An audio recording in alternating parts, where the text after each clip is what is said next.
महिमा कही न जा,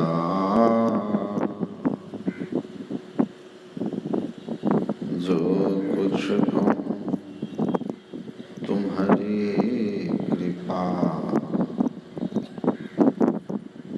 मौतें कछु न बसा, मंचा से वंदनीय साधु समाज, परम आदरणीय सत्संग प्रेमी महानुभाव, धर्मानुरागिनी माताओं एवं धर्मशीला बहनों,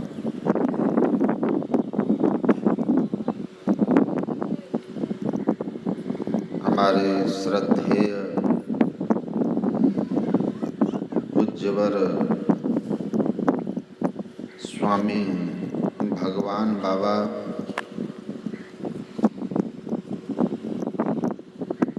के अध्यक्षता में, नेतृत्व में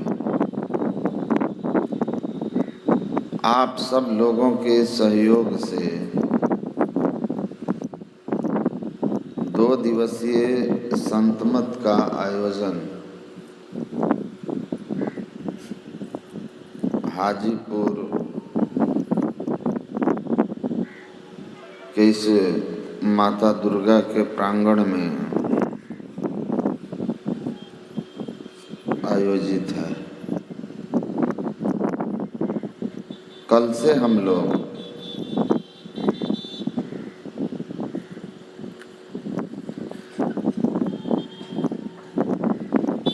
ईश्वर के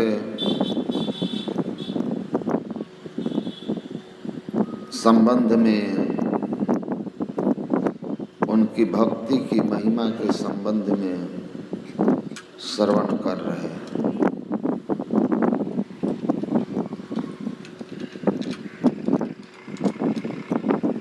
परमात्मा का ज्ञान होना, परमात्मा की प्राप्ति हम जीवों के लिए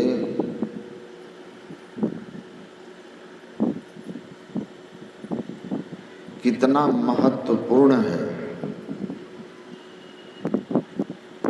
इसी विषय को हम लोग सुने कि जब तक जीव का पीव से संयोग नहीं होगा, मिलन नहीं होगा, दर्शन परसन नहीं होगा, तब तक जीव को सुख शांति की प्राप्ति नहीं होगी। और सुख शांति सबको चाहिए।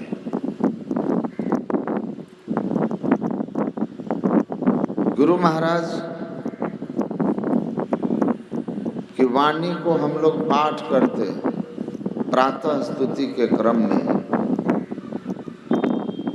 कि शांति का प्रेरण मनुष्यों के हृदय में स्वाभाविक ही है।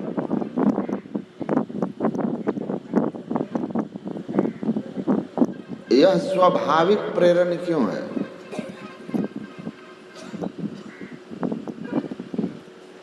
जीव शांति क्यों खोजता है? हम सुख क्यों चाहते हैं? गुरु महाराज कहते हैं कि ये सुख शांति की चाहना जीव मात्र के अंदर स्वाभाविक है। स्वाभाविक का अर्थ होता है नेचुरल, जो चीज किसी का अपना अंतर्निहित गुण हो।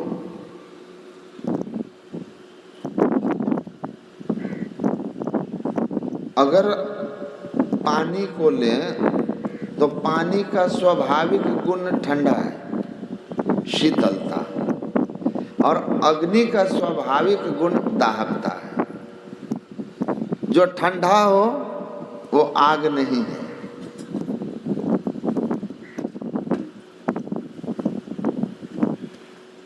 अग्नि का अर्थ ही है कि जिसके अंदर ताप हो, जो प्रकाश करता हो और जिसमें दहाकता जलाने की शक्ति हो, उसी को आग कहेंगे।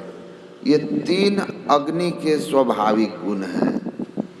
इन तीनों से अग्नि को अलग करके अग्नि की स्थिति नहीं है।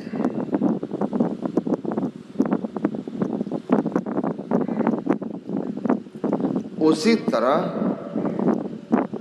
जीव का स्वाभाविक गुण है सुख, शांति, आनंद, ज्ञान।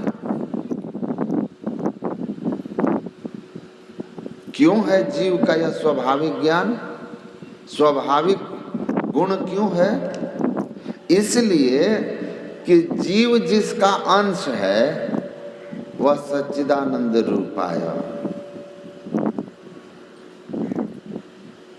वह सच्चिद आनंद स्वरूप है। परमात्मा का जीवात्मा अंश है। ये तो आप रोज पाठ में करते सुनते हैं। जीवात्मा प्रभु का अंश है। तुलसीदास जी भी लिखते हैं, ईश्वर अंश जीव अविनाशी, चेतन अमल सहज सुख राशि। सहज का अर्थ होता है नेचुरल, प्राकृतिक गुण, स्वाभाविक। तो परमात्मा ज्ञान स्वरूप है, परमात्मा आनंद स्वरूप है, परमात्मा सुख स्वरूप है, परमात्मा विकार मुक्त है और उसी का हम लोग अंश हैं। तो विशाल अग्नि का जो गुण है, अग्नि के एक चिंगारी में है कि नहीं है, भले वो कम मात्रा में हो। उसी तरह हम लोग जीव जिसके अंश हैं उसका स्वाभाविक गुण हम में भी है और इसलिए हम सुखी होना चाहते हैं। हम ज्ञानी होना चाहते हैं। हम क्रामी, क्रोधी, लोभी कहलाना नहीं चाहते। आदमी क्रोध में आकर के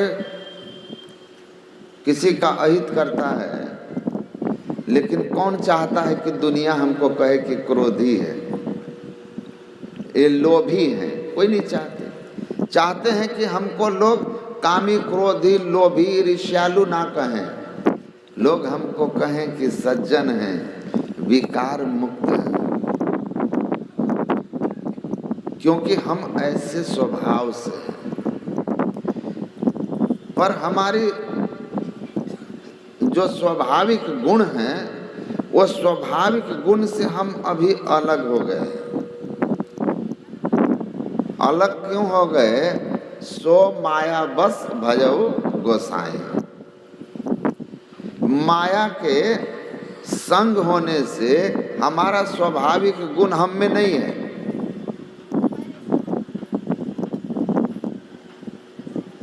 पानी का स्वाभाविक गुण शीतलता है। अगर कोई आपसे पानी मांगता है तो स्वाभाविक है कि ठंडा ही पानी है।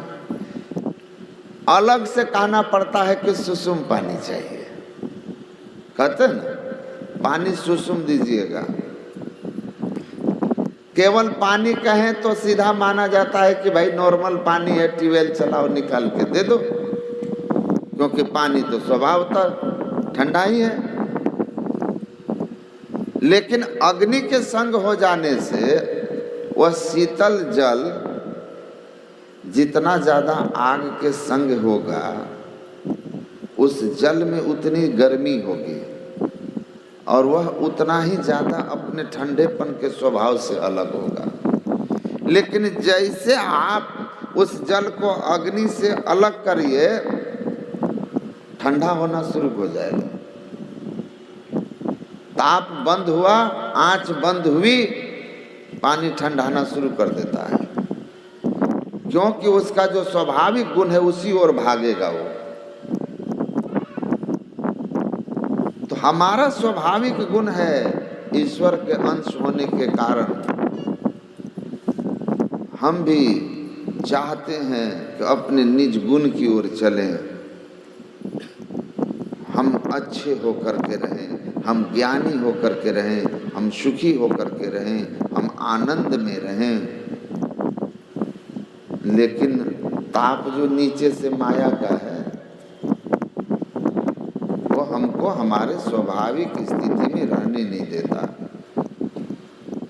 तो हमारा संयोग माया के साथ हुआ है और वियोग हमको परमात्मा से हुआ है।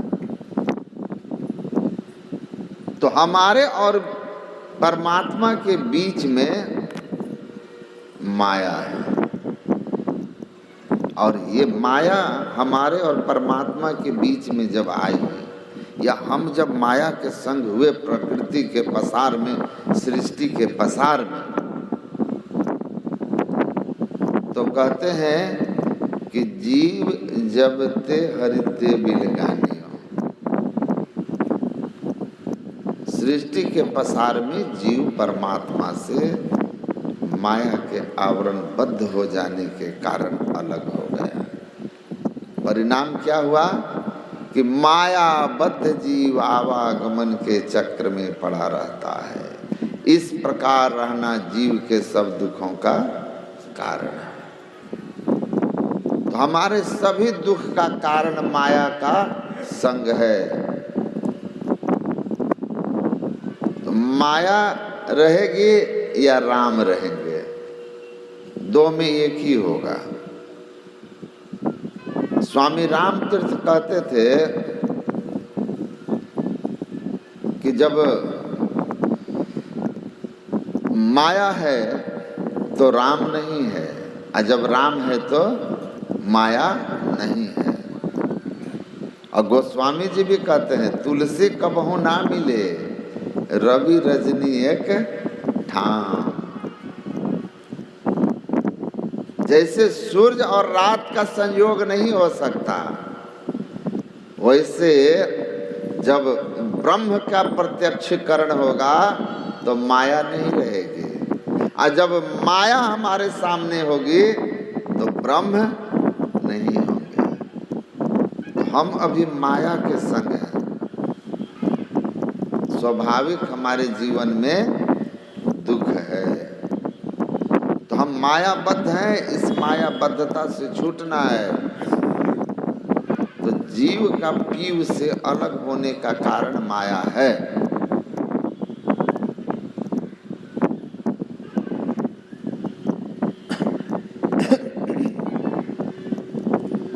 गुरु महाराज जी कहते हैं, तू उतरी परियो तम माही पीव निह शब्द में, आ यही ते परि गए दूर चलो निह शब्द में।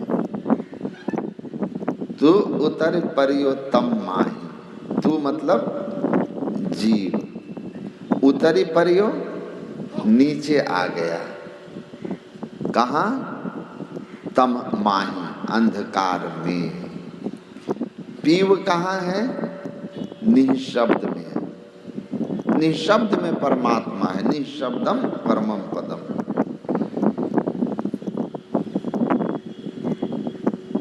कबीर साहब की वाणी में है ना, कहवा से जीव आइल आ कहवा समाइल है साधो, आ कहवा में कैल मुकाम कहाँ लिपटाइल है साधो। निर्गुण से जीव आइल सरगुण समाइल है, आ काया गढ़ कैल मुकाम माया लिपटाइल है साधो।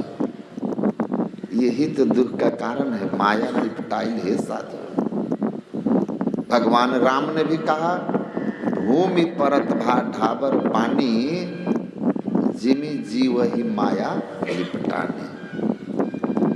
पानी जो होती है ना वर्षा की, एकदम निर्मल होता है, एकदम पवित्र, क्योंकि सीधा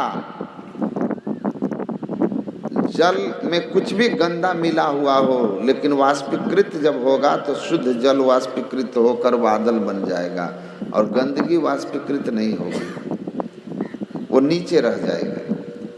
तो शुद्ध जल वाष्पीकृत हुआ और ऊपर बादल बन गया, और वह बादल जब बरसा, आप उसको ऊपर रोक लीजिए, एकदम पावन पवित्र निर्मल होता है। लेकिन जैसे ही वह भूमि पड़ा, भगवान राम कहते हैं, हे लक्ष्मण, भूमि पर गिरने के बाद उस जल में मिट्टी का अंश आ जाता है, खरपतवार मिल जाता है, तो फिर वो मलिन हो जाता है।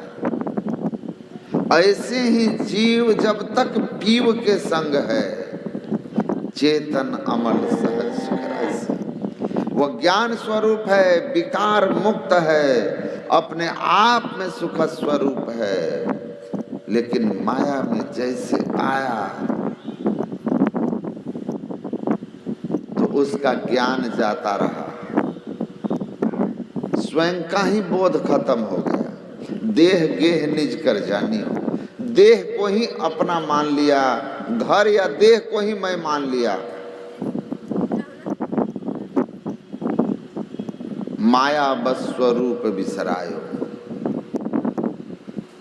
अपने स्वरूप को भूल गया कि मैं जीव हूं, ईश्वर का अंश हूं, मैं अविनाशी हूं।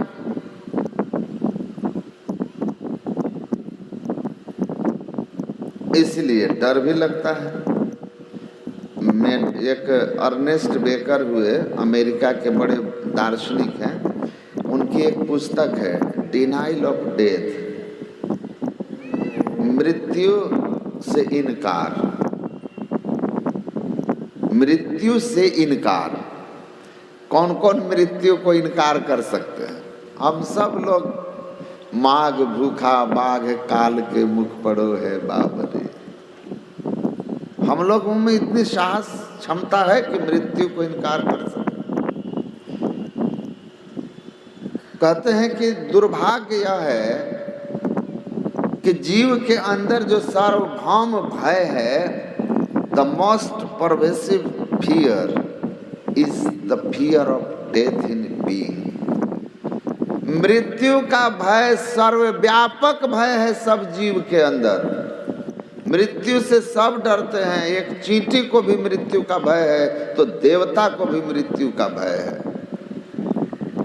सब मृत्यु से डरते हैं। काल के गाल बड़ा है रे मूर्ख, कांपत ब्रह्मा विष्णु महेश्वर, तुलसीदास जी कहते हैं। कांपते हैं सब उससे। कहते हैं सर्वव्यापक भय है ये सब में। लेकिन क्या कमाल है कि यह भय ही मिथ्या है। ये भय ही मिथ्या है, ये भय ही अज्ञानता के कारण है। इसलिए कहते हैं कि मिथ्या है कि कौन डर रहा है? मृत्यु से डर कौन रहा है? जिसकी मृत्यु हो ही नहीं सकती।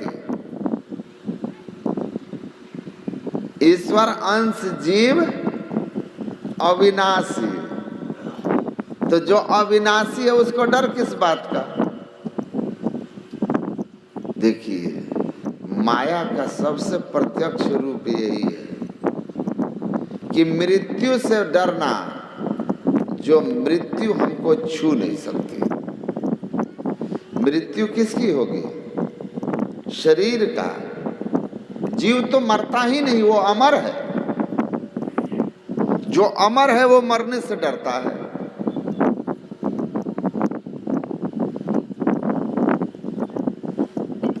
महाराज दांडयायन के पास सिकंदर आया, तलवार कहा कि हमारे गुरु का आदेश है कि एक सन्यासी को लेकर के भारत से आना, तो आपको मेरे साथ चलना होगा। हमारा देश यूनान, अरस्तु के शिष्य थे। उन्होंने कहा, ठीक है रहने दो,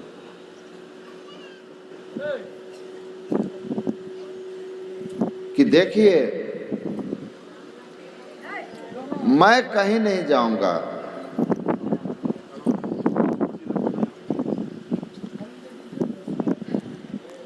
हो गया ठीक है, अब नहीं आएगा।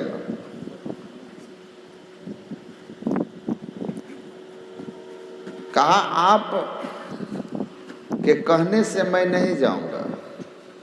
कहा आप नहीं जानते मैं बादशाह सिकंदर हूं जिसने सारी दुनिया जीत ली है। कहा मैं किसी बादशाह को नहीं जानता, मैं किसी सिकंदर बादशाह को नहीं जानता, मैं एक ही बादशाह को जानता हूँ जिस बादशाह के एक इशारे पर तुम्हारे जैसे बादशाह पानी की बुलबुले की तरह बनते और फूटते हैं। मैं उस एक बादशाह को जानता हूँ। कहा कि देखो हमको सिद्धांत मत सिखाओ, ये तलवार जो है ना लाखों की गर्दन धड़ से अलग करके मृत्यु के मुंह में समा दिया है, इसलिए ना सुनने की आदत हमको नहीं है।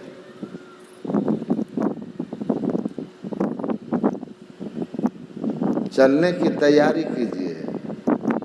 महर्षि दंडयायन बड़े जोर से ठहाका मार के हंसे और कहा, तुम्हें पता ही नहीं है, तुम जिस तलवार से मुझे मरने का भय दिखा रहे हो उस मृत्यु से मैं कब का मुक्त हूं,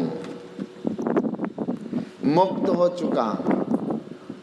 मैं मुक्त इसलिए हूं कि मैं जान गया हूं कि मृत्यु मुझे छू नहीं सकती। नैनं छिदन्ति शस्त्राणि नैनं दहति पावक न चैनम क्लेदयन्ति आप नैनं शोषयति मारुतः। अरे मैं जानता हूं मैं कौन हूं। मुझे न आग जला सकती है, न हवा सुखा सकती है, न अग्नि जला सकती है, न पानी भिंगा सकता, न दुनिया का किसी अस्त्र शस्त्र से मुझे काटा जा सकता है। मैं शाश्वत हूँ, अजन्मा हूँ, मैं मुक्त पुरुष हूँ। तुम तलवार से गर्दन काटोगे, मुझे तुम्हारी तलवार छू नहीं सकती। मैं तलवार की पकड़ में पहुंच में नहीं हूं। इसीलिए इस गर्दन का मोह खत्म हो चुका है। शरीर को मैं मान लिया हमने, क्योंकि माया बस्वरूप बिसरायो। हम ईश्वर अंश जीव अविनाशी चेतन अमद सहज सुख राशि इस ज्ञान से अलग हो गए। इसीलिए हमको डर लगता है उस मृत्यु का जो मृत्यु हमारे जीवन में है ही नहीं।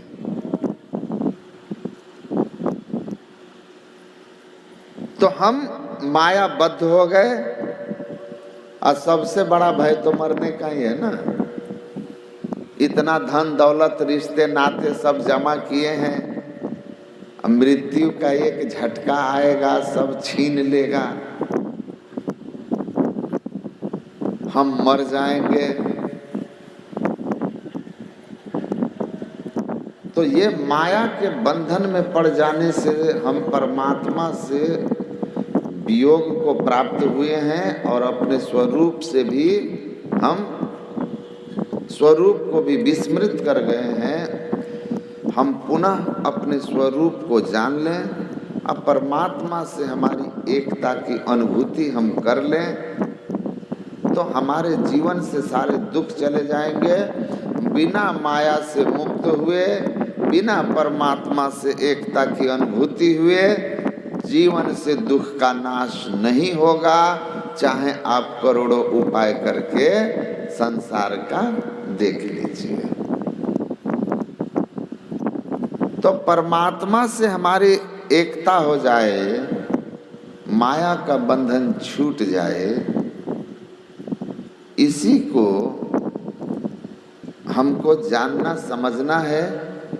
इसी को ज्ञान और योग युक्त ईश्वर भक्ति कहते हैं। तो हम लोगों ने जो पाठ में सुना है शिव ब्रह्मा संवाद, जिसकी चर्चा बिहारी बाबा से सुन चुके हैं कि ज्ञान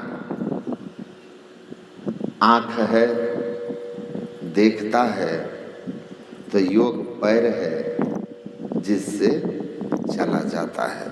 आपने अंधे और लंगड़े की उपाख्यान से सुना समझा।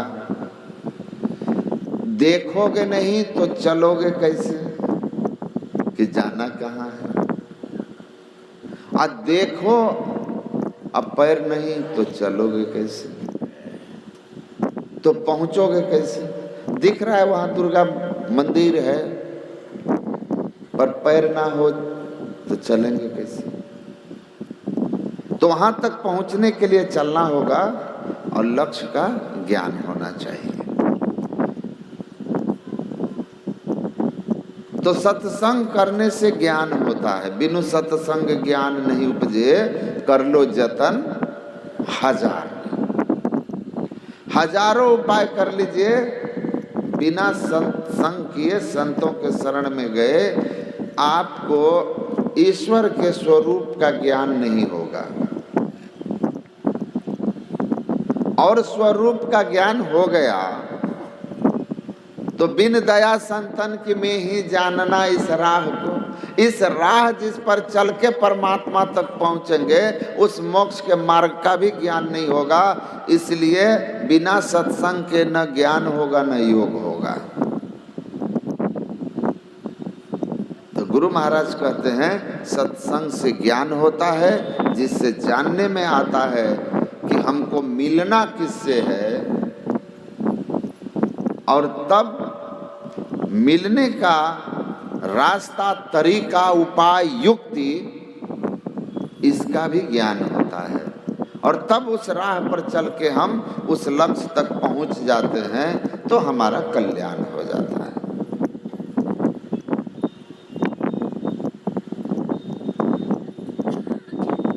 ईश्वर के संबंध में आप सुन लेंगे, लेकिन उस ईश्वर से मिलाप के संबंध में बहुत कम ऐसे संस्थाएं हैं, ऐसे आध्यात्मिक मत पंथ हैं जो आपको बता सकते हैं योग की ठीक ठीक विधि क्या है। और सौभाग्य से सद्गुरु महाराज इस ज्ञान को बड़ी सरलता से रख दिए। भगवान बुद्ध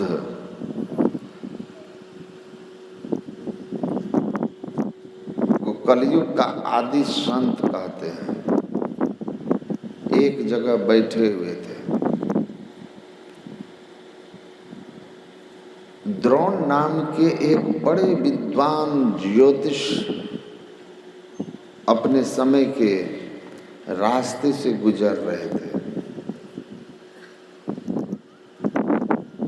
वर्षा होने के कारण मिट्टी गीली थी, जिस पर बुद्ध के चरणों के निशान थे। भगवान बुद्ध के चरणों के निशान देख करके वह ज्योतिषी द्रोण एकदम से आश्चर्यचकित हो गया कि ये दिव्य पैरों के निशान, ये तो किसी अवतारी पुरुष के हैं। उन पैरों के निशान को देखते हुए वो अंदर जंगल की ओर बढ़ा, तो देखता है एक कृष्णकाय व्यक्ति शांत भाव से एक चट्टान पर बैठा हुआ। द्रोण दोनों हाथ जोड़ करके कहा, भगवान आप कौन हैं और एकांत शांत इस वन में क्या कर रहे हैं।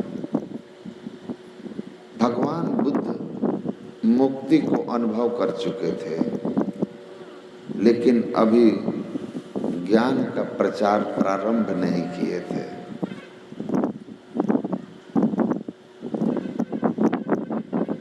भगवान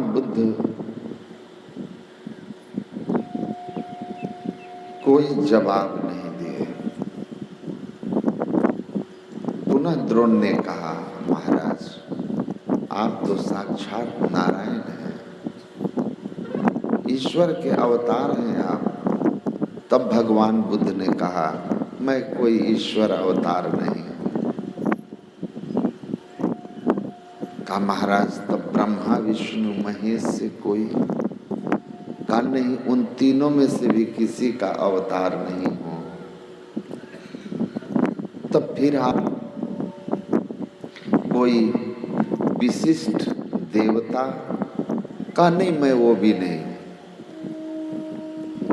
तब द्रोण ने कहा, आप ईश्वर के अवतार, आप ब्रह्मा विष्णु महेश में से कोई नहीं, आप कोई विशिष्ट देवता नहीं, तो मैं भी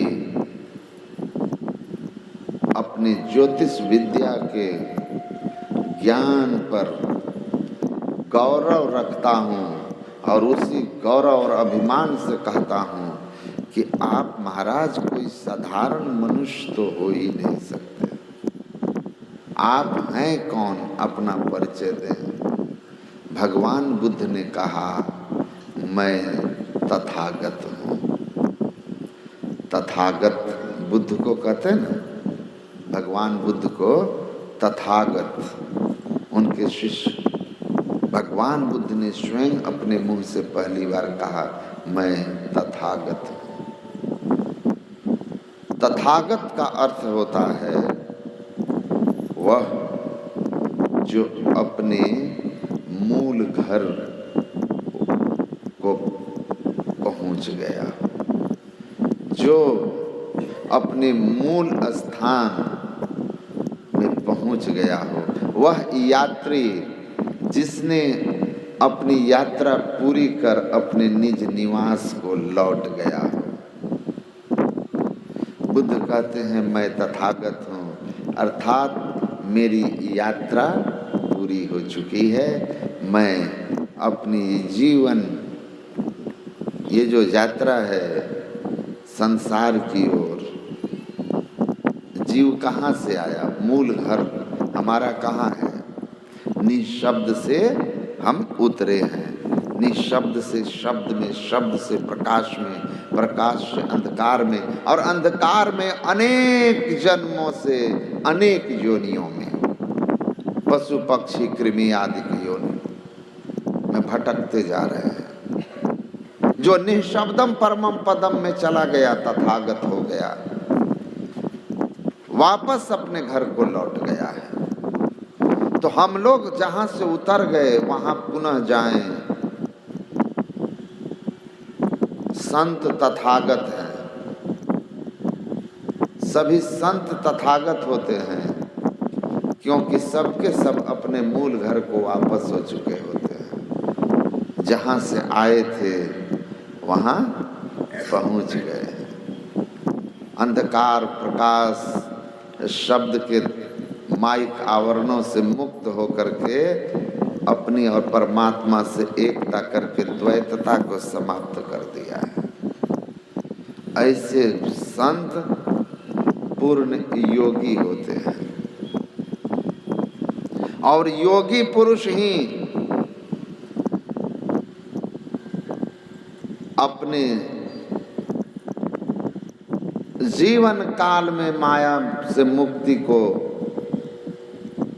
प्राप्त कर परमात्मा से एकता की अनुभूति करता है। इसीलिए कहा भगवान कृष्ण ने गीता में, हे अर्जुन सुनो। जब अर्जुन ने भगवान कृष्ण से कहा कि भगवान आपने कई तरह के सांख्य योग, संन्यास योग, कर्म योग, कर्म संन्यास योग, कई तरह के मार्गों का वर्णन कर दिया। मैं आपसे अपने लिए निश्चित मत जानना चाहता हूँ कि आप मुझे निश्चित होकर के कहिए कि मुझे क्या करना चाहिए, मैं क्या करूँ, किस मार्ग पर चलूँ, किस पंथ पर चलूँ। तो भगवान कृष्ण ने कहा, सुनो, तुम योगी बनो। क्या बनो? योगी बनो। क्यों योगी बनो? तो कहा तपस्वी भी धिको योगी, ज्ञानी भ्योपि मतोधिकः, कर्मी भ्यश्चाधिको योगी, तस्मात् योगी भव अर्जुन। हे अर्जुन, नाना प्रकार के तप तपस्या की कथाएं आपने सुनी है। एक पैर पर खड़ा है ना। पंजाब में मैंने एक महात्मा को देखा, खड़ेश्वर महाराज, एक ही पैर पर, दोनों हाथ ऐसे बांधे हुए एक पैर पर खड़े, पैर फूल कर हाथी के पैर के तरह।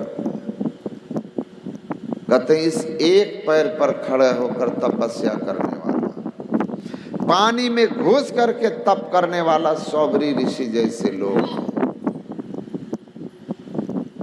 ऐसे तपस्वी धूप समय पंचाग्नि बारी देखे होंगे। ऐसे महात्माओं को चारों तरफ अग्नि जला करके बीच में बैठ जाते हैं, वो भी जेठ के महीने में, चैत के महीने में।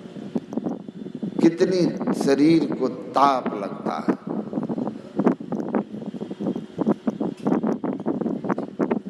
कहते ऐसे कठिन कठिन तप करने वाले तपस्वी, इनसे योगी बहुत श्रेष्ठ होते हैं, क्योंकि इन कठिन तप तपस्या करने वाले योगियों की मुक्ति नहीं होती है। इससे रिद्धि सिद्धि आ जाए, इस पुण्य प्रताप से किसी अच्छे स्वर्ग में रहने का शुभ अवसर आ जाए, लेकिन माया के प्रभाव से ये मुक्त नहीं होते। इन तपस्याओं से किसी के मन की पावन पवित्रता नहीं होती, नहीं होती। सौभरी ऋषि तो 1000 वर्ष तक पानी में तप करके शरीर गला दिए थे, और आंख खुली तो मछली के एक जोड़े को देखा काम क्रीड़ा करते, गृहस्थ धर्म करते देख करके मछली के जोड़े के सौभरी के अंदर विवाह की इच्छा जाग गई, और निकले जल से चले गए राजा मानधाता के पास और जाकर कहा कि मेरी विवाह की इच्छा है, आप अपने किसी पुत्री से हमारी शादी कर दीजिए। और राजा मानधाता को लगा कि ये जर्जर वृद्ध शरीर वाला हमारी सब युवती कन्याएं, इस वृद्ध से बेटी का विवाह करके तो नरक का भागी बन जाऊंगा मैं, और अगर इसको मना किया तो कामात जायते क्रोधो, काम के बस में है, और काम में विघ्न पड़ा तो भगवान कृष्ण कहते हैं क्रोध उत्पन्न होगा, और क्रोध उत्पन्न होते ही बुद्धि विवेक भ्रष्ट होगी, तो हमको श्राप दे देगा और हमारा नाश कर देगा। तो हाँ करता हूं तो नरक जाना तय है, और ना किया तो नाश होना तय है। क्या करूं? तो बीच का रास्ता निकाला। कहा महाराज हमें कोई आपत्ति नहीं है कि आप हमारी कन्या से विवाह करें, लेकिन हमारे कुल की परंपरा है, कन्याएं स्वयं अपना वर चयन करती है स्वयंवर में, इसलिए हमारे महल में प्रवेश कीजिए। हमारी 50 कन्याएं सयानी हैं, आप के गले में जो वरमाला डाल दें आप उनसे विवाह कर लीजिए। ऋषि सौभरी ने कहा अच्छा, बेवकूफ समझा है हमको, तुम ये सोच रहे हो कि यह जर्जर वृद्ध काया, ऐसे जर्जर वृद्ध शरीर वाले को कौन पसंद करेगा, इसलिए तूने स्वयंवर की बात कह दी। तुम्हें हमारी तपस्या की ताकत का अंदाजा नहीं है।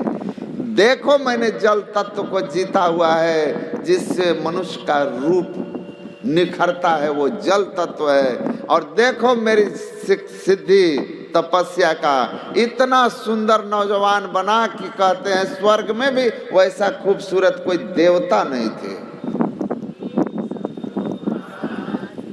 और महल में प्रवेश किया तो 50 राजकुमारियां गले में वरमाला डाल दी, और 50 से विवाह करके सौभरी संसार में रच पच गए।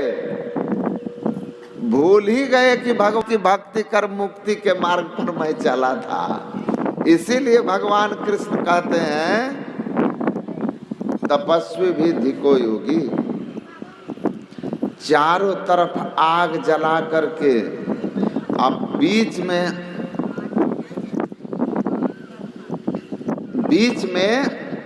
बैठ जाते थे एक लंगोटी पहन करके एक महात्मा,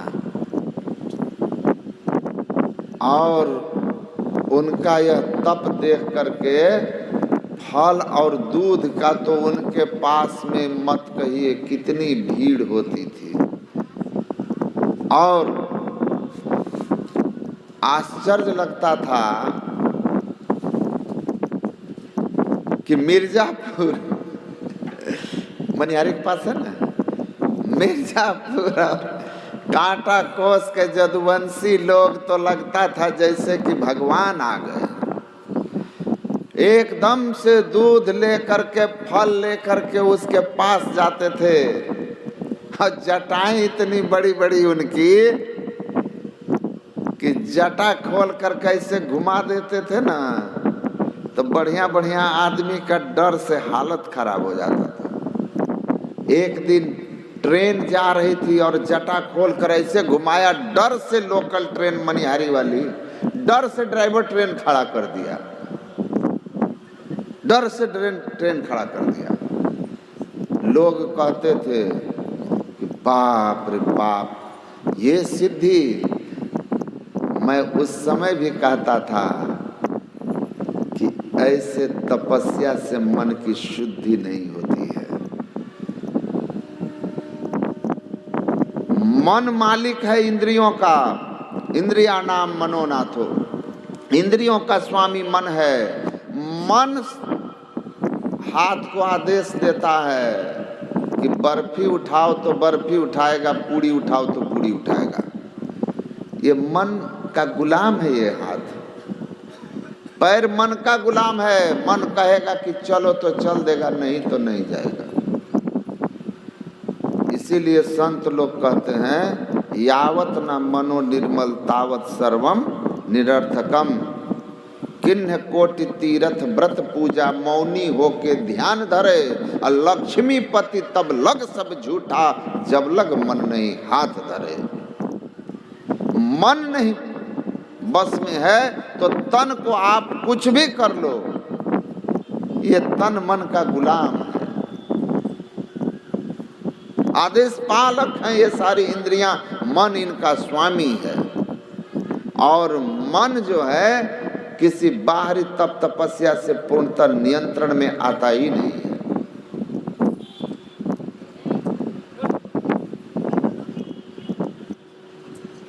बैठिए, सुनिए, देखिए, बड़े उनके मानादर हुआ, खूब संपत्ति चढ़ी, खूब दूध फल चढ़ता था। लेकिन मैं कहता था कि ये गलत है। एक दिन फंसिएगा। तो वो उल्टा बोलते थे, वो उल्टा कहते थे, बुलाओ ना कौन है संत मत में, बुलाओ, सिर पर हाथ रख देंगे तो अभी का अभी बेहोश हो जाएगा, हमारी शक्ति है। हम बोले कि अच्छा समय आएगा, समय बताएगा। 3 साल नहीं बीता, पहले तो जटा कटा,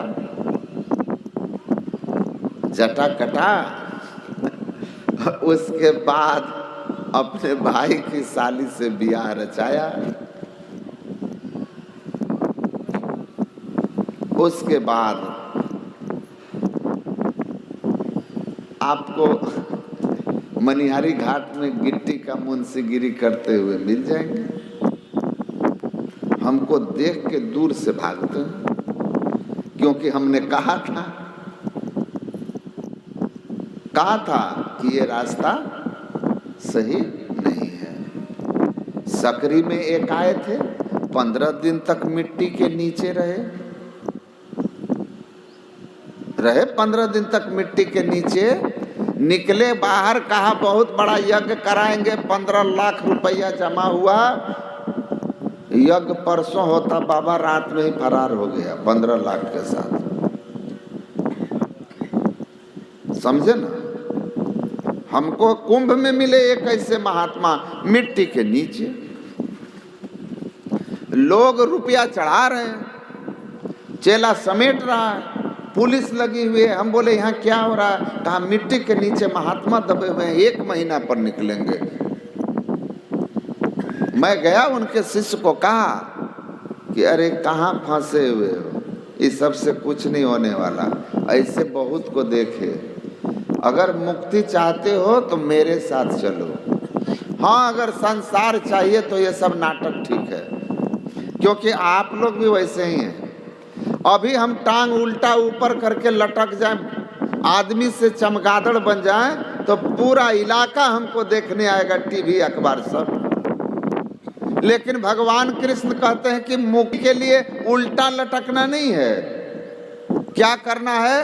तो भगवान ने कहा कि भाई योगी बनना है। योगी बन के क्या करना है? तो ध्यान करना है। उसके लिए आपको क्या करना है? तो सम आसन आसीन सम काय यथा सुखम हस्ता उत्सम आधाय स्वन सागर कृतक्षण, कि आराम से बैठिए सुखासन से, बायां पैर को नीचे, दाहिना पैर को ऊपर, बायां हाथ को नीचे, दाहिना हाथ को ऊपर, धड़गड़ मस्तक सिद्ध साध आसन आसीना। आराम से बैठ जाइए, आंख बंद कर लीजिए। मानस जाप नाम गुरु केरा, मानस रूप ध्यान उन्हीं केरा, यही अवलंब ध्यान कछु होई। पुनः दृष्टि बल कीजे सोई, सुख मन बिंदु को धरो दृष्टि से। सूरत छुड़ाओ पिंड सृष्टि से, धर कर बिंदु सुनो अनहद ध्वनि। विविध भांति की होती पुनि पुनि, धुनि सुनि सूरति चढ़ती जाई। अंतर पट टूटे दुखदाई, माया का अंतर पट टूट जाएगा। इस तरह बैठ करके मंत्र का जप करना, गुरु रूप का ध्यान करना, और फिर ज्योति योग और नाद योग की साधना करना। इन 4 साधनाओं से माया के सारे आवरण हट जाएंगे, परमात्मा से तुम्हारी एकता हो जाएगी, तुम्हारे जीवन से दुख का अंत होगा, योग की पूर्णता होगी। सर्व परिपूर्ण तुरीयातीत ब्रह्म भूतो योगी भवति, योग की पूर्णता होगी, परमात्मा से एकता हो जाएगी। बस यही करना है, ये मुक्ति का मार्ग है। लेकिन कोई आएगा देखने? बड़ा बड़ा ध्यानाभ्यास 15-15 दिन चलता है, कहाँ कोई आता है फोटो खींचने? लेकिन मिट्टी के नीचे दब गया तो बार अखबार टीवी। क्यों? क्योंकि दुनिया को उटपटांग चीजें पसंद होती है। असली रास्ता जो है ना, साफ सुथरा मार्ग पसंद नहीं है लोगों को। यही दिमाग में भर दिया गया है कूड़ा कचड़ा, ये सब कूड़े कचड़े हैं, इनसे कुछ होने वाला नहीं है। मैंने कहा चलो मुक्ति चाहिए तो ये साधन है, ये धर्म शास्त्र में कहा, ये राम ने कहा, ये कृष्ण ने कहा, ये समस्त वेद उपनिषदों ने कहा है कि तुमको ऐसे बैठ करके ध्यान लगाना होगा, तब माया का आवरण हट जाएगा। बिना अंतर ज्योति अंतर नाद की साधना के कहाँ माया का आवरण हटेगा? मिट्टी के नीचे दबने से क्या होगा? मैंने कहा चलो, ऐसे ऐसे बहुत सारे तपस्वियों को देखा है। कहा कितना को देखा? हम बोले बिहार में चल के देखो, गिनती नहीं है कितने तपस्वी हैं ऐसे जो मिट्टी के नीचे महीना 15 दिन कौन कहे 8-8 महीना दबे हुए रहते हैं।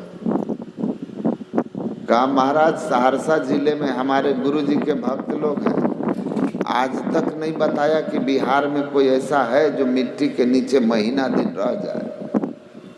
मैंने कहा 1-2 हो तब न कहे, गिनती नहीं है कितने हैं। कहा महात्मा हो के झूठ बोलते हैं, चले हम आपके साथ। हम बोले अभी नहीं, बरसात में। जब बरसात का समय आएगा तब 8 महीने तक मिट्टी के नीचे दबे हुए सिद्ध लोग निकलेंगे, अब पानी में कूद कूद के टर टर करते हैं। मेढक मेढक कहाँ रहता है? अभी है पीला पीला जो निकलता है सब मिट्टी में दबा हुआ है, सब सिद्ध पुरुष है ना? सब सिद्ध है, सबको मुक्ति है। हम बोले 8 महीने तक हमारे यहाँ का मेढक मिट्टी में रह के तो टरटराना नहीं छोड़ता। ये मिट्टी के नीचे ये नहीं दबे हुए हैं, मिट्टी के नीचे इनकी वासना दबी हुई है, जो धन संपत्ति जस के पीछे भाग रही है। मुक्ति के लिए सब कोई कर सकते हो, जितने मनुष्य तनधारी हैं प्रभु भक्ति कर सकते सभी। एकदम सहज और सरल रास्ता है, सरल सरल जग में प्रचारी। राज में ही राजा, जोग में जोगी, तप में तपीसुर, गृहस्थ में भोगी, ध्याय ध्याय भक्त सुख पावा। नानक तिस पुरुष का किन अंत न पावा। गुरु नानक कहते हैं राजा हो तो राजपाट करते हुए खान पान शुद्ध रखो, त्रिकाल संध्या नियम से करो, मुक्ति हो जाएगी। घर द्वार छोड़े हुए हो, विरक्त पुरुष हो, तुम भी बैठकर ध्यान करो, तुम्हारी भी मुक्ति हो जाएगी, तुम्हारी भी मुक्ति हो जाएगी। परिवार में रहने वाले गृहस्थ हो, बाल बच्चों, स्त्री पुरुष, आप आपस में मेल प्रेम से और एक दूसरे के प्रति वफादारी से रह करके कमाई ईमानदारी के करते हुए अपना जीवन निर्वाह करो, त्रैकाल संध्या वंदन करो, एक दिन तुम्हारी भी मुक्ति हो जाएगी, सबकी हो जाएगी। सच्चा संत तो यही है, सदगुरु तो वही है ना। भोग में जोग, जो भोग में जोग जगावे रे भाई, सोई सदगुरु संत कहावे। सांसारिक जीवन में रहते हुए भी योग साधना करके आप मोक्ष पा सकते हैं, लेकिन इस ज्ञान में कितने लोग आएंगे? अच्छा नहीं लगेगा। यहाँ भीड़ नहीं होगी, भीड़ वहीं होगी जहाँ भेड़िया धसान होगा, है ना, भेड़िया धसान। एक स्कूल में टीचर पढ़ा रहे थे, लड़कों से पूछा कि बताओ 20 भेड़ में से एक भेड़ कुएं में गिर गया तो कितना बचा? तो लड़कों ने कहा कि 19 भेड़। तो मास्टर साहब ने कहा कि बिल्कुल सही जवाब। स्कूल था, खुला हुआ, बाउंड्री नहीं, ऐसे पेड़ के नीचे एक गरेड़िया बैठा हुआ था जो भेड़ चराता था। भेड़ों को चरने के लिए छोड़ के वो वृक्ष के नीचे आराम कर रहा था। शिक्षक का सवाल सुना, आंख खोला, एक भेड़ गिर गया तो कितने बचे? तो 19। शिक्षक ने कहा सही जवाब।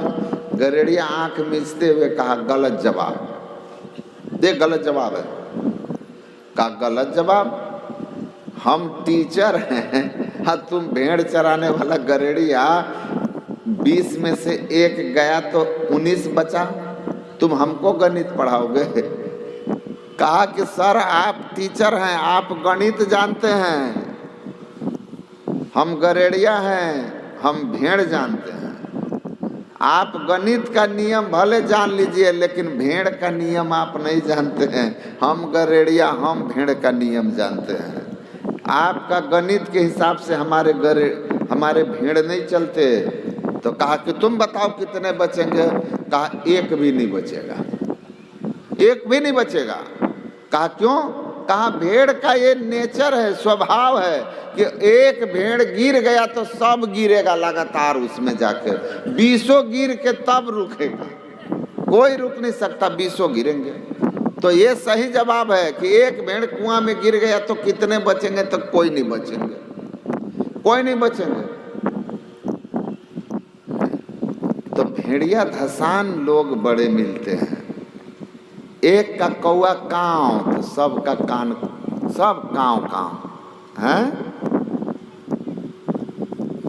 बताइए भगवान कृष्ण कितना प्रेम से समझाते हैं, संत कितना संघर्ष करके समझाते हैं, कितना संघर्ष करके, कितना कष्ट सह करके। मैं कल कह रहा था कबीर साहब की 72 कसनी पलटू दास जी को जिंदा आग में जला दिया गया, ईसा मसीह को क्रोस पर लटका दिया गया। मीराबाई के साथ किया कुछ किया उनके परिवार के लोगों ने, आप सब लोग जानते हैं। गुरु महाराज को कितना अपमानित होना पड़ा है। एक जगह है अररिया जिले में, रानीगंज के पास। वहाँ गुरु महाराज को मंच पर लोग आकर घेर लिया और कहा कि शूद्र ऊंचा सिंहासन पर बैठकर कब से उपदेश करने लगा और ओम कहने का अधिकार स्त्री को है, शूद्र को है। मनु महाराज ने कहा स्त्री शूद्रा नाम न धीयताम, स्त्री और शूद्र को ओम कहने का, वेद पढ़ने का, वेद सुनने का हक नहीं है।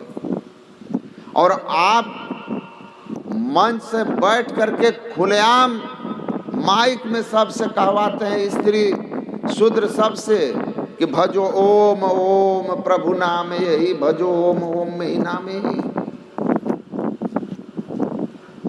उनको एक फूस की झोपड़ी में आग लगाकर मारने की कोशिश की गई, लेकिन गुरु महाराज डटे रहे। गुरु महाराज कहते थे वेद में कहीं नहीं लिखा है, जिसको ओम कहने आ गया उसको अधिकार मिल गया। अधिकार कोई किसी को देता नहीं है, मनुष्य अधिकार अपने आप को योग्य बना करके छीन लेता है। अधिकार लेना पड़ता है, अधिकार कोई देता नहीं है। तो बहुत संघर्ष करके संत लोग इस ज्ञान को दुनिया के सामने लाकर रखे हैं।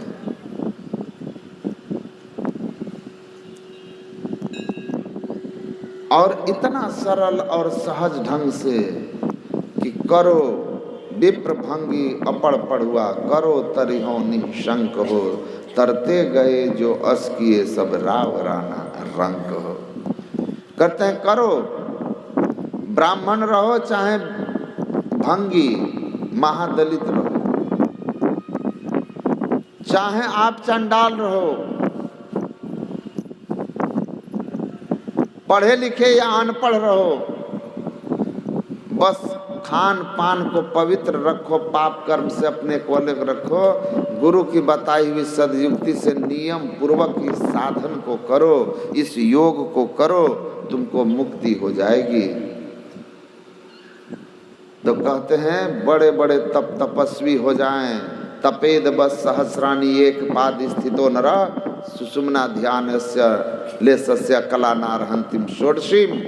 का एक पैर पर हजारों वर्ष कोई खड़ा होकर तप करे और कोई एक क्षण भी गुरु की बताई हुई युक्ति से सुषुम्ना में अपने दृष्टि की धारों को जोड़ने में सफलता प्राप्त कर ले, योग करने में सफलता प्राप्त कर ले, चित्तवृत्ति को निरोध करने में सफलता प्राप्त कर ले, एक दृष्टि समसर कर जाने जोगी कहिए सोई, वह 16 गुना ज्यादा 1000 वर्ष एक पैर पर खड़ा तप करने वाले से ज्यादा पुण्यवान होगा,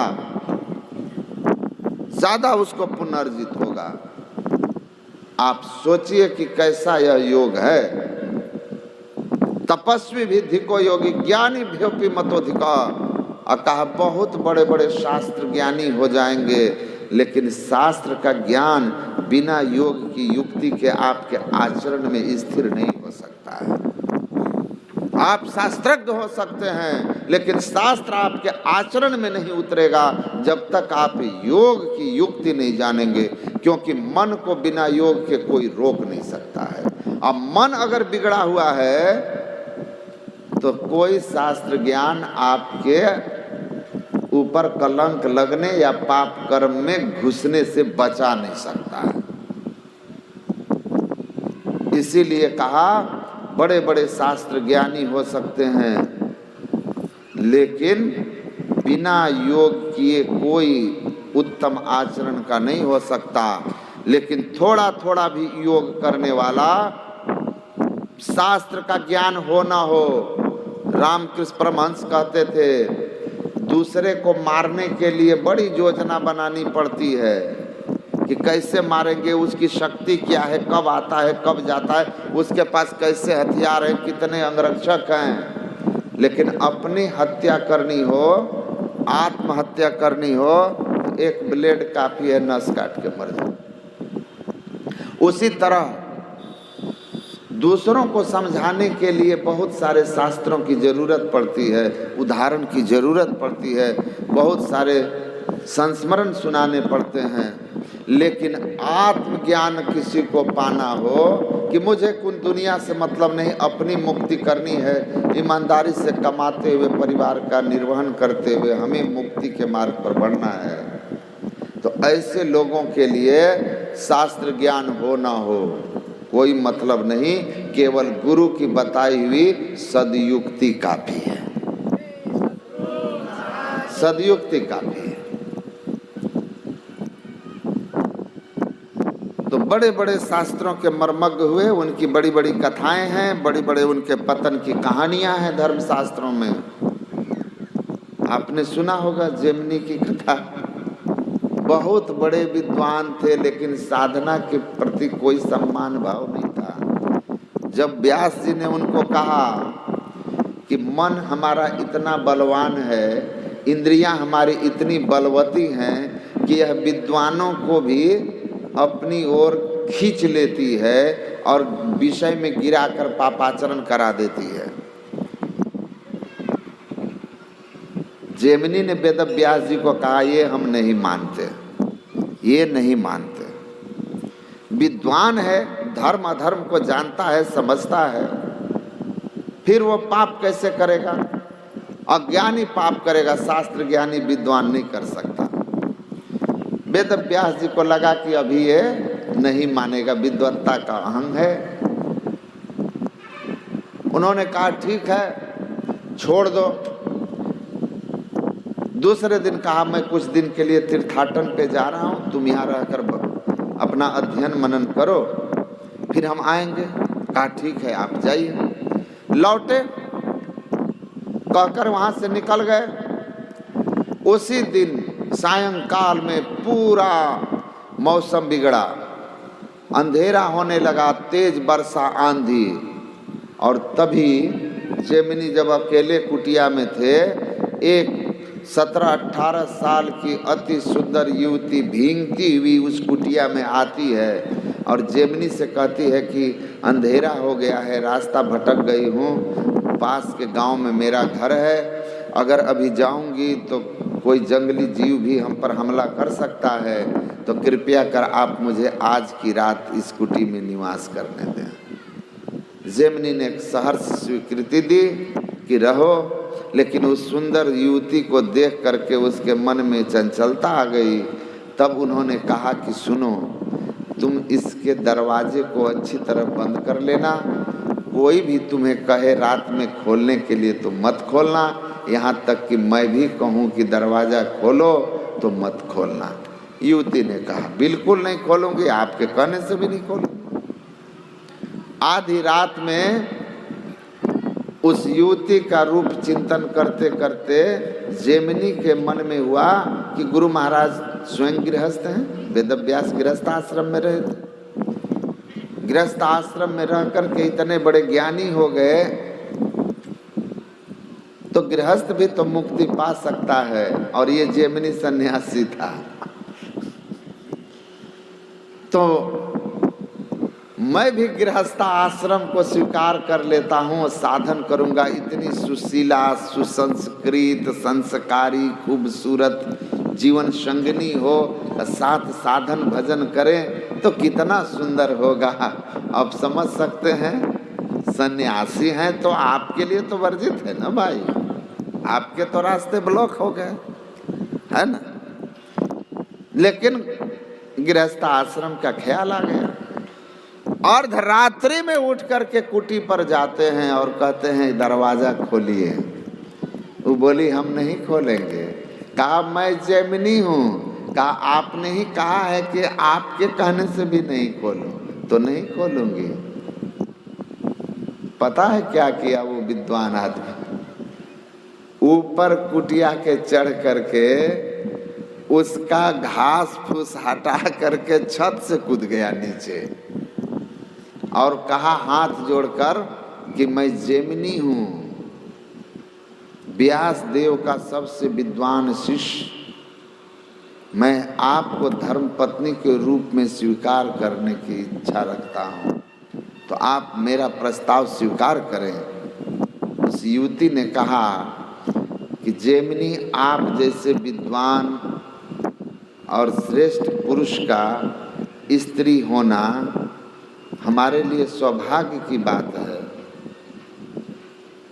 मैं आपसे विवाह के लिए तैयार हूँ, लेकिन विवाह मैं अपनी कुल परंपरा के अनुसार करूँगी। तो कहा चलिए, क्या है आपकी कुल परंपरा?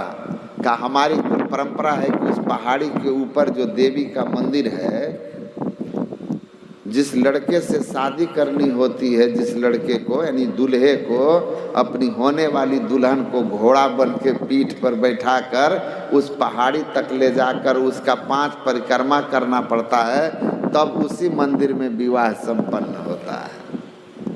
और जैमिनी जी महाराज सोचते हैं कि देखता कौन है जंगल में, वैसे भी रात घोड़ा बन के उसको अपने पीठ पर बैठाकर पूरा 1 किलोमीटर तक गए, घुटना हाथ सब छिला गया।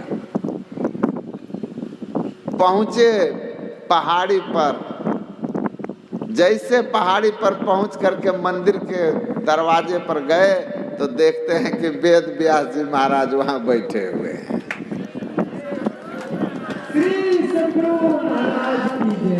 वेद व्यास बैठे हुए हैं। जैमिनी की नजर वेद व्यास से मिली, शर्मिंदगी से सर झुक गया। वेद व्यास जी महाराज ने कहा, कहो कैसे आना हुआ? जैसे कहा कहो कैसे आना हुआ, जैमिनी अपनी पीठ की ओर देखा, लड़की दिखी, उसके बाद गायब हो गई। वेद व्यास जी की ये लीला थी। जैमिनी को कहते हैं कि चले? कहा कि जी। कहें लिखें? इंद्रियां विद्वानों के भी मन को हरण करके विषय में लगा देती है। जैमिनी चुपचाप लिख दिया, क्योंकि घटनाक्रम उसके साथ हो चुका था। तो भगवान कृष्ण ने कहा, बड़े बड़े तपस्वी और बड़े बड़े शास्त्र के ज्ञानियों, रावण से बड़ा ज्ञानी तो कोई नहीं हुआ, कहते हैं ऐसा, लेकिन कैसा आचरण था आप देख लीजिए। योगी नहीं था, साधना नहीं था, तपस्वी था, शास्त्र ज्ञानी भी था, लेकिन आचरणहीन था। तुलसीदास ने तो बड़ी मर्यादा में लिखा है रामचरितमानस।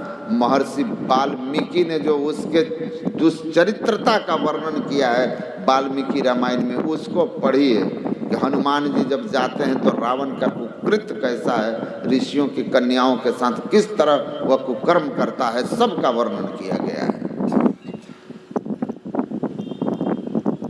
तो तपस्वी ऐसा कि गर्दन काट के चढ़ा दिया, भगवान शिव से वरदान लिया, लेकिन आचरण किस अवस्था में था आप देख सकते हैं। शास्त्र को जानते हुए भी कैसा कर्म था। उत्तम कुल पुलस्त करना थी, लेकिन कितना नीच कर्म था उसका कि राक्षस कहलाता है। इसीलिए भगवान कहते हैं योगी बनो कर्मी भ्यश्चाधिको योगी। बड़े बड़े कर्म कांड करने वाले जो कर्मकांडी लोग होते हैं, कर्म यज्ञ जिसको कहते हैं, वाजपेयी सहस्राणि अश्वमेध शतानि च एतत् ध्यान योगस्य कला नारहन्ति षोडशी।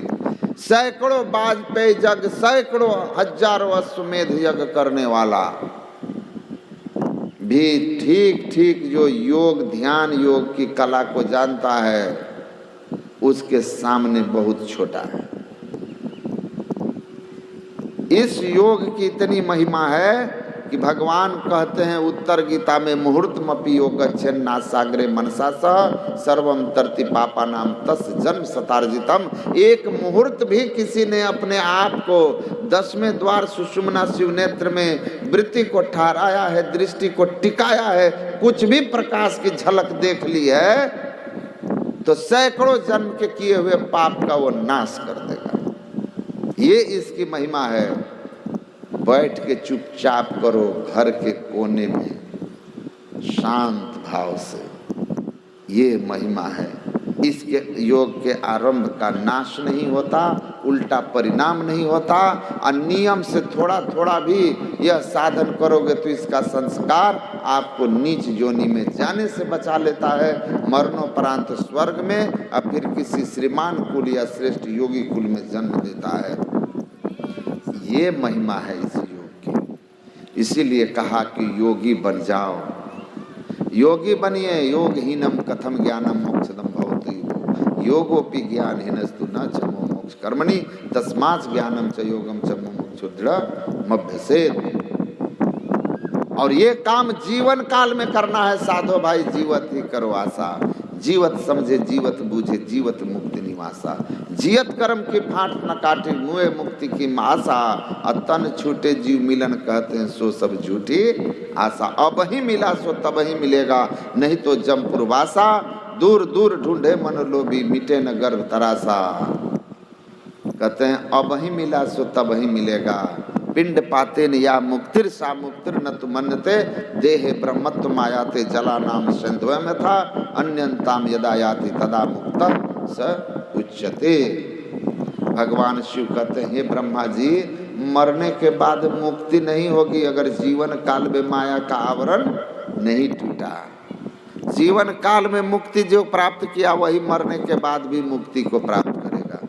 जीवन काल में माया के बंधन में रह गया तो मरने के बाद पुनर्जन्म होगा। अब ही मिला सो तब ही मिलेगा, अभी मिला तो मरने के बाद भी मिलेगा, नहीं तो जमपुरवासा। इसीलिए संत की बताई सदयुक्ति से बैठ करके ध्यान योग कीजिए,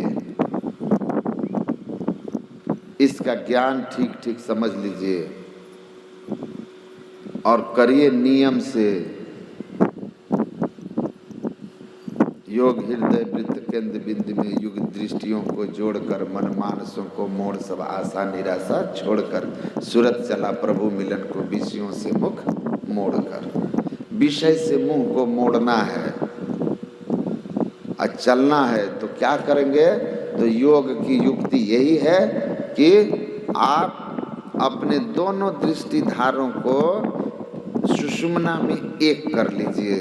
जोगी जुगति जोग कमावहु, और सुषुम्ना घर बैठ आसन सहज ध्यान लगाओ। योगी की युक्ति यही है कि किस तरह बैठ करके सुषुम्ना में ध्यान लगाना है।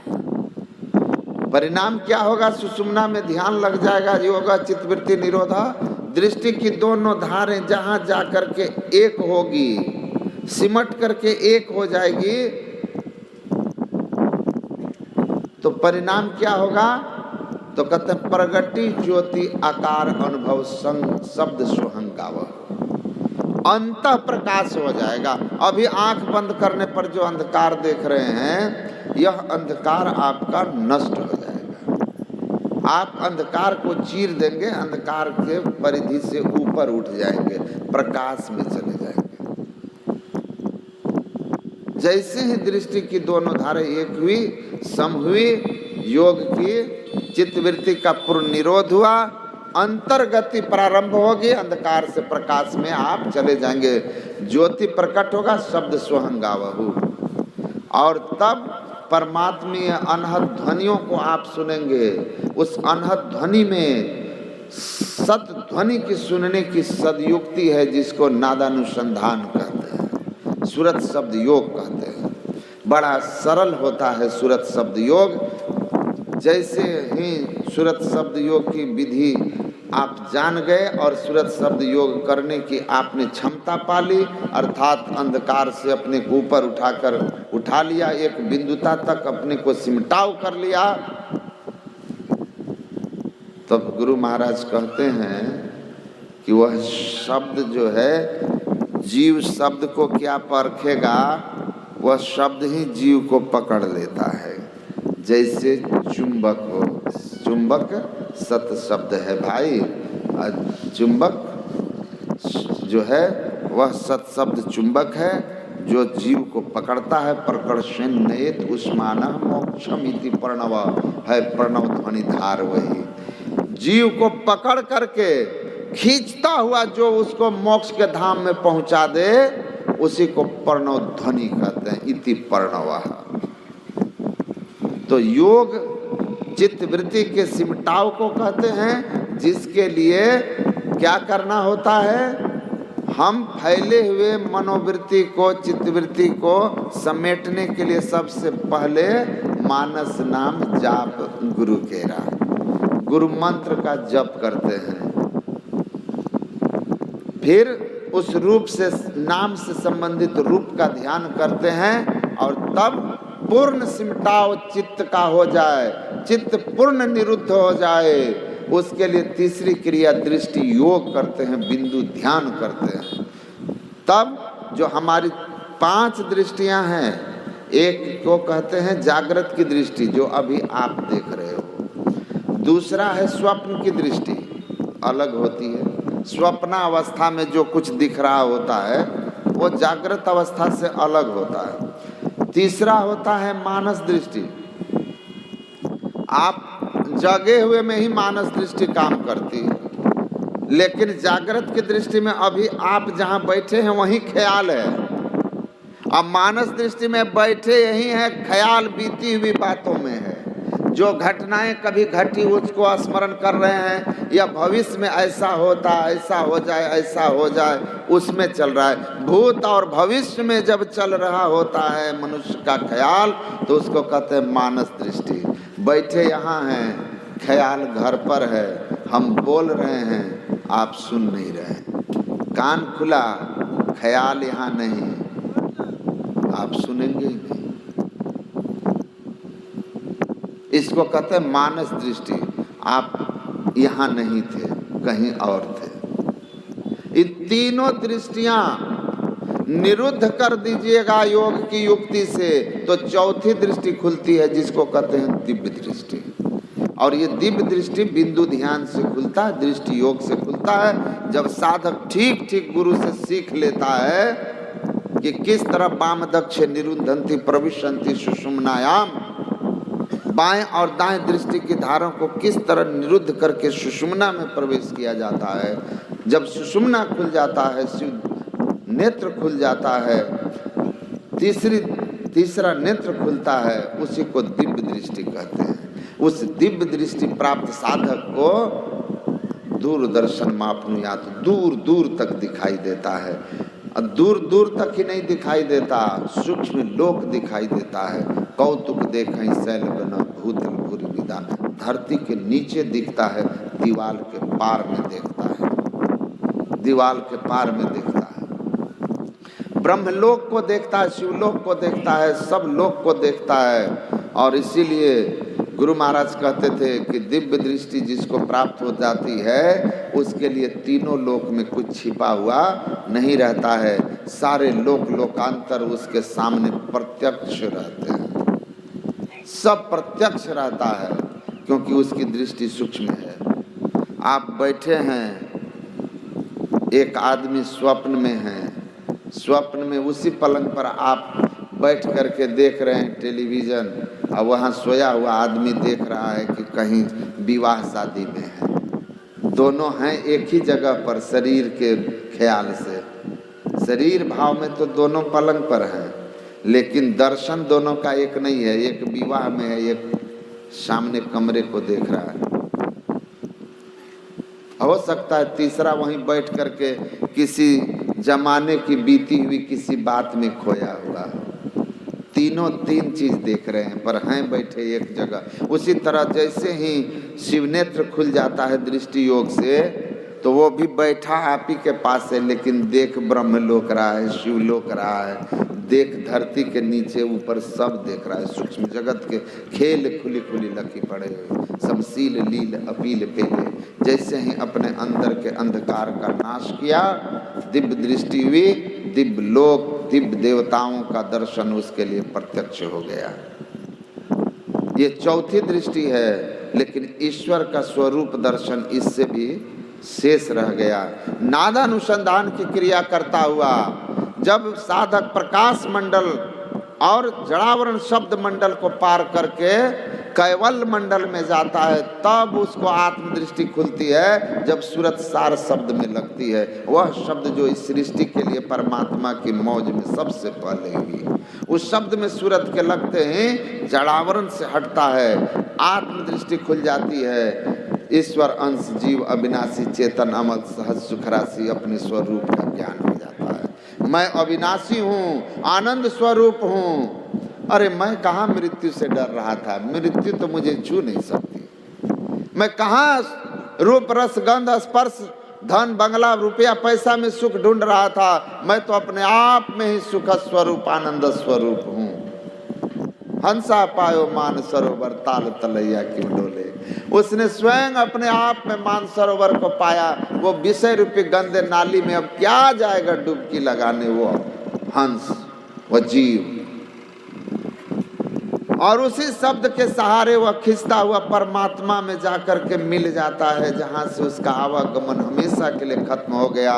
जीवता का नाश हुआ, परमात्मा से एकता हुई। सेवक से स्वामी होवे, सुने जो अनहत नाद, जीव ब्रह्म हो जाते है पावे अपनी याद। ये जीव जो दुख सुख भोग रहा था, आवागमन भोग रहा था, नरक स्वर्ग भोग रहा था और अनंत काल से दुखी था, अब परमात्मा को पाकर के स्वयं परमात्मा हो गया।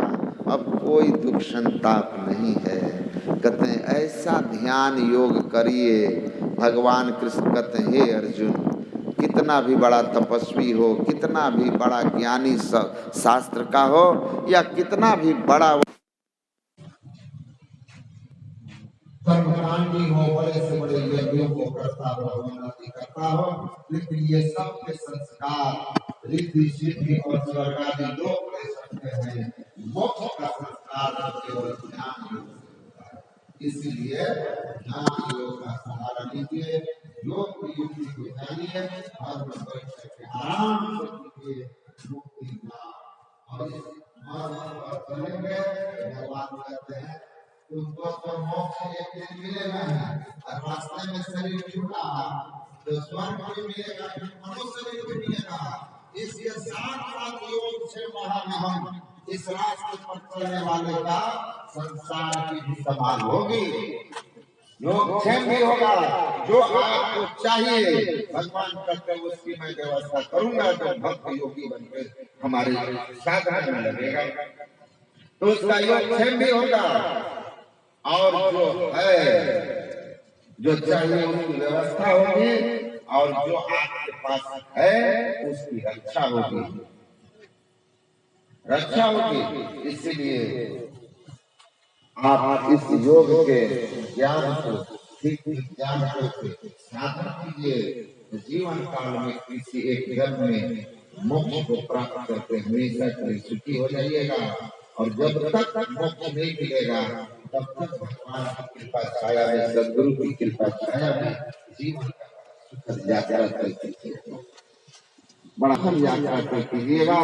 गुरु महाराज के वाणी में है कि मैं कहता हूँ जो ठीक से सत्संग ज्ञान करेंगे उन पर हमारी कृपा रहेगी, उनको संसार में भी रोटी का परमात्मा की कभी नहीं होगी।